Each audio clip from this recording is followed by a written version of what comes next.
The Quran comprises 114 chapters. Each chapter has a number of verses, and there are two numbers that are thus associated with each chapter. The chapter number, from 1 to 114, and the number of verses within the chapter. Now, there is a mathematical relationship between these two numbers.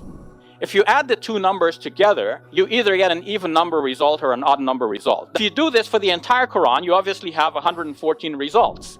And some of them are going to be even numbers, some of them are going to be odd numbers. If you did this yourself, you will see to your surprise that exactly half of the results are even numbers and half of them are odd numbers. 57 even numbers, 57 odd numbers. Take the 57 even number results and add them all together, you get the grand total of 6,236. 6,236 is also the number of verses in the entire Quran. So how did that emerge from only 57 chapters? Now, let's look at the odd number results and add them all together. The sum of those 57 odd number results is 6,555.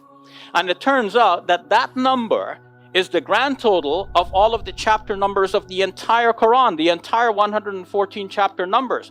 How did this fine balance occur?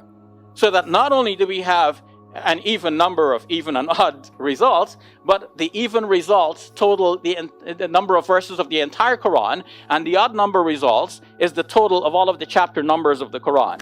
Now, one step further. If you did this yourself in, let's say, a computer worksheet program, you entered all of the numbers, now you have the results, you see the numbers matching at the bottom in your totals, you will see that if you put in one verse extra anywhere, or you take out one verse by changing the numbers, just make one number bigger by one or smaller by one, or you change any of the chapters, add a chapter, take away a chapter, the entire system then collapses.